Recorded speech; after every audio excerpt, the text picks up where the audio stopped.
بسم الله الرحمن الرحيم. السلام عليكم ورحمة الله وبركاته، مشاهدينا المحترمين على اليوتيوب. بتمنى من حضراتكم لايك وشير ونشترك في القناة عشان يوصلكم كل جديد، ونصلي على النبي عشان كلنا نوصل صحيح.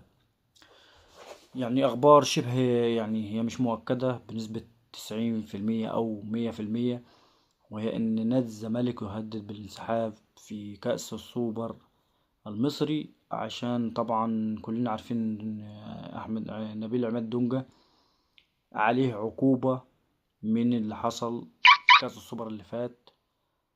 فطبعا الاتحاد المصري لكرة القدم مديه 4 ماتشات في كأس السوبر المصري مش هيلعبهم. ليه بقى نادي الزمالك بيعترض وبيهدد بالانسحاب؟ ما هي دي عقوبة على اللاعب، واعتقد يعني دونجا ما هوش اللاعب المؤثر اللي يخلي نادي الزمالك اللي هو يعني يقدر يكسب نادي الزمالك او يكون سبب، ممكن يكون سبب في خسارة نادي الزمالك، ولكن ما هوش اللاعب اللي هيفرق معاك. يعني انت معاك لعيبة تانية ومعاك يعني عناصر تقدر يعني تضيف الفارق وتفرق معاك في المباريات دي. ولكن يعني ما اعتقد ان هو يعني حاجة ملهاش لزوم. ولو الخبر ده صحيح، مش صح ابدا اللي هتعمله ادارة نادي الزمالك. وفي كلام ان كابتن حسين لبيب رئيس نادي الزمالك بيهدد بان هو هيقدم استقالته لو اللعيب ده ما لعبش او ما شاركش. ف... فده مش صح.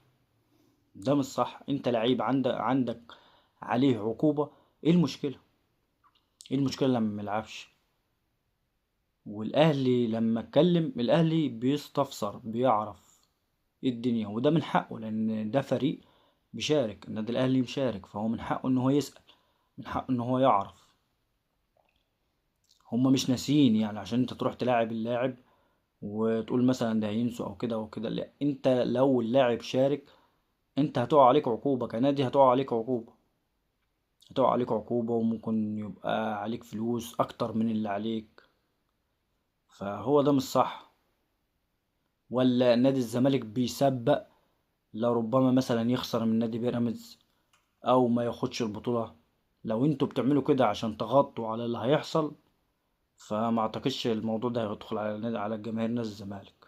ما اعتقدش. ده مش حل، وده مش هدف هتقدروا توصلوا له.